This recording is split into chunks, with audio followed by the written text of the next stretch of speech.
Budget 2024 क्या इन 9 मांगों पर राजी होंगे वित्त मंत्री? ओपीएस, इनकम टैक्स व 8वें वेतन आयोग सहित ये है डिमांड।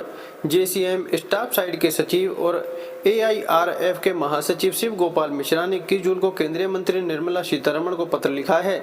उन्होंने अपने पत्र में कहा है, केंद्रीय कर्मियों को आने वाले बजट से बहुत उम्मीदें हैं। कर्मचारियों की मांगों में सबसे ऊपर पुरानी पेंशन बहाली है। केंद्र में नई सरकार के गठन के बाद अब केंद्रीय बजट की तैयारियां शुरू हो गई हैं। केंद्रीय वित्त मंत्री निर्मला सीतारमण ने शनिवार को बजट 2024-25 पर सुझाव लेने के लिए सभी राज्यों और विधानमंडल वाले केंद्र शासित प्रदेशों के वित्त मंत्रियों के साथ बजट पूर्व बैठक की है। जुलाई के तीसरे सप्ताह में केंद्रीय बजट पेश किया जा सकता है। उससे पहले आर्थिक सर्वेक्षण की रिपोर्ट जारी होगी। लोकसभा चुनाव से पहले 1 फरवरी 2024 को अंतरिम बजट लाया गया था। केंद्रीय कर्मचारी संगठनों ने भी वित्त मंत्री के समक्ष अपनी 9 मांगों की फहरिस्त रख दी है। इनमें पुरानी पेंशन बहाली, 8वें वेतन आयोग का गठन, मेडिकल सुविधाओं की बेहतरी, staff benefit fund, restoration commutation और pension, income tax slab, home loan recovery व रेलवे की क्षमता में वृद्धि आदि मांगे शामिल हैं। जेसीएम स्टाफ साइड के सचिव और एआईआरएफ के महासचिव शिव गोपाल मिश्रा ने 21 जून को केंद्रीय मंत्री निर्मला सीतारमण को पत्र लिखा है। उन्होंने अपने पत्र में कहा है, केंद्रीय कर्मियों को आने वाले बजट में बहुत उम्मीदें हैं। कर्मचारियों की मांगों में सबसे ऊपर पुरानी पेंशन बहाली है। मिश्रा ने कहा, ओपीएस केवल एक पेंशन नहीं है, अपितु ये सामाजिक सुरक्षा का जरिया है। एनपीएस ने सरकारी कर्मियों के सामाजिक और आर्थिक सुरक्षा चक्र को तोड़ दिया है। 3 दशक की नौकरी के बाद जब कोई कर्मचारी एनपीएस में रिटायर होता है तो उसे महज 4-5 हजार रुपये बतौर पेंशन मिलते हैं। दूसरी मांग 8वें वेतन आयोग का गठन है। 7वां वेतन आयोग 1 जनवरी 2016 में लागू हुआ था। इससे पहले हर 10 वर्ष में वेतन आयोग गठित होते रहे हैं। अब डीए 50% के पार चला गया है। मौजूदा परिस्थितियों और महंगाई के दौर में वेतनमान भत्ते और पेंशन लाभ का रिवाइज होना आवश्यक है। रेलवे में स्टाफ बेनिफिट फंड 800 रुपये पर कैपिटा कंट्रीब्यूशन फंड 2014 से स्वीकृत हैं। पिछले 10 साल में इस फंड में कोई बढ़ोतरी नहीं हुई है। इतनी राशि में उच्च शिक्षा संस्थानों में स्कॉलरशिप तक मैनेज नहीं हो सकती। प्राकृतिक आपदाओं के चलते स्टाफ को वित्तीय परेशानियां झेलनी पड़ती हैं। वे तनाव में रहने लगते हैं। खेल गतिविधियां, महिला सशक्तिकरण और आयुर्वेदिक व होम्योपैथिक डिस्पेंसरी आदि कार्य भी प्रभावित होते हैं। ऐसे में रेलवे कर्मियों की मांग है कि स्टाफ बेनिफिट फंड में इतनी वृद्धि की जाए जिससे उक्त जरूरतों को पूरा किया जा सके। अधिकांश कर्मचारी अपनी रिटायरमेंट पर कम्यूटेशन और पेंशन का विकल्प चुनते हैं। मौजूदा समय में कम्यूटेशन और पेंशन को रिस्टोर करने की अवधि 15 साल है। वर्तमान समय की परिस्थितियों के अनुसार इस अवधि को घटाकर 12 वर्ष किया जाना चाहिए। केंद्र सरकार के सभी कर्मचारी इनकम टैक्स स्लैब में कवर होते हैं। उन्हें वित्तीय दिक्कतों के बावजूद यह भार उठाना पड़ता है। केंद्रीय बजट में कर्मचारियों को राहत प्रदान करने के मकसद से इनकम टैक्स स्लैब को औचित्यपूर्ण बनाया जाए।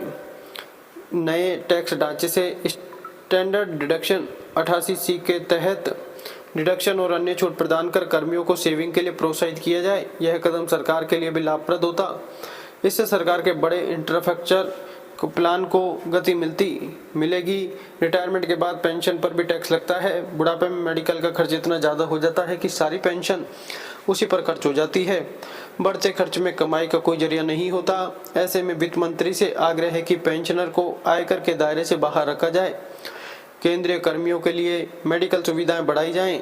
अभी रेलवे कर्मियों को RLHS के तहत मेडिकल सुविधा मिलती है। बाकी केंद्रीय कर्मचारी CGHS के जरिए इलाज कराते हैं। यहाँ पर जब भी स्पेशल इलाज की जरूरत पड़ती है तो कर्मियों को एम्प्लैंड अस्पतालों में रेफर कर दिया जाता है। वहाँ पर उन्हें भर्ती होने में परेशानियों का सामना करना पड़ता है। कहीं पर बेड ही नहीं मिलता। कर्मचारियों को एक अस्पताल से दूसरे अस्पताल में दौड़ना पड़ता है। ऐसे में सरकार से आग्रह है कि सरकारी अस्पतालों में स्पेशल ट्रीटमेंट की सुविधा प्रदान की जाए। इसके अलावा रेलवे की क्षमता में वृद्धि के लिए स्पेशल बजट जारी किया जाए। स्टेशनों की रिपेयर और अतिरिक्त लाइनों के लिए यह बजट जरूरी है। सुरक्षा के लिए कवच प्रोजेक्ट में तेजी लाई जाए। हाउस बिल्डिंग लोन एडवांस की शर्तों को आसान बनाया जाए। इससे पहले कर्मचारी संगठन प्रधानमंत्री मोदी जी से लेकर डीओपीटी मंत्री के साथ पत्राचार कर चुके हैं। पुरानी पेंशन बहाली के लिए गठित national joint council of action ANJCA के संयोजक, जेसीएम स्टाफ साइड के सचिव और एआईआरएफ के महासचिव शिव गोपाल मिश्रा ने जून के पहले सप्ताह में कैबिनेट सेक्रेटरी एवं चेयरमैन नेशनल काउंसिल जेसीएम को लिखे अपने पत्र में कई बातें कही थी। किस तरह से न्यूनतम वेतन 26,000 करने पर सरकार द्वारा कर्मचारियों से वादा खिलाफी की गई।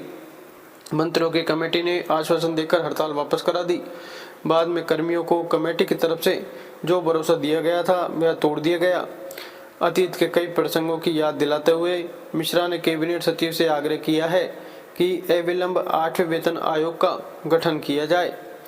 National joint council of action ANJCA के संयोजक मिश्रा ने कहा है, पुरानी पेंशन बहाली और केंद्रीय कर्मियों के दूसरे मुद्दों पर कोई भी अंतिम निर्णय लेने से पहले सरकार द्वारा कर्मचारी संगठनों से विचार विमर्श किया जाए।